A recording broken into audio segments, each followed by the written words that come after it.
If you're starting a saltwater tank, and you already have the tank, you probably have a standard fluorescent hood with a normal output bulb. This is a standard output hood strip light. The normal output bulb, that's a 50-50 bulb, so it has a slightly blue tint, so it would be okay for a saltwater tank. For a fish-only tank, it might help maintain the live rock, but it's only about 18 watts and not adequate for the size tank that this light fixture would be on. So again, this is called a normal output bulb. The way to identify a normal output bulb is, well, you can tell by the standard tombstone fixtures and tombstone holders for the light bulbs. It'll have a low wattage and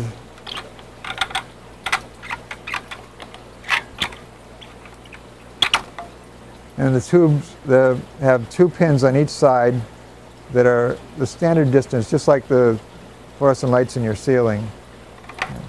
Again, that's called the normal output light fixture. And there are different options for the color temperature of the bulb. And some of them are pretty expensive, but again, it's the wattage you want, not the price. What it has become very popular is a power compact bulb. This is a power compact fixture. Power compact bulbs have the pins on one side. Now, there's 2 different pin arrangements on the power compacts. A common one is a straight pin arrangement, and I'll show you what that looks like. This is a power compact bulb. You can see it's an expensive bulb, so they packed it really nicely.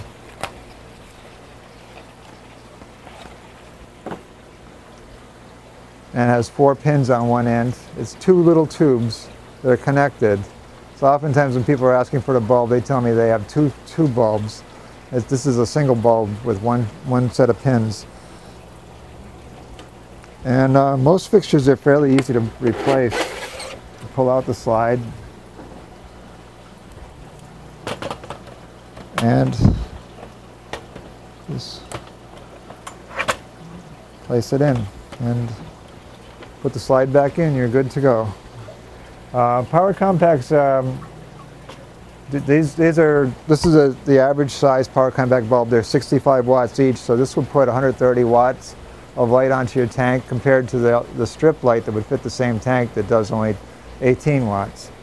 So as you can see, there's a lot more energy being put into the tank, and that would be adequate for corals. What has become more popular lately is a new type of fluorescent tube called a T5. And T5s are generally a high output bulb. There are some normal output T5 fixtures, just to add to the confusion, but generally when people are talking about T5s, they're talking about a high output T5 bulb. This is a very skinny bulb. It's about a ½ inch wide, and the pins are very close together, and it requires a certain ballast to run it, so you need the light fixture for a T5 to run it. You can't just buy the bulb and install it in your standard aquarium fixture. But these lights are a little more efficient than the power compacts. They throw a lot more light for the watts used. This bulb is a 39 watt bulb compared to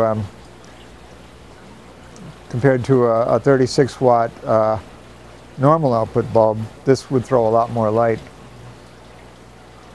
Another type of lighting that people use are metal halides, but I won't go into that. Maybe we can show a picture of a metal halide fixture. That you would want to do a lot more research before you decide to purchase. Generally, I would recommend the power compacts because the ease of acquiring them. But if you want to get a little more involved, make a better investment, possibly look into a T5 unit.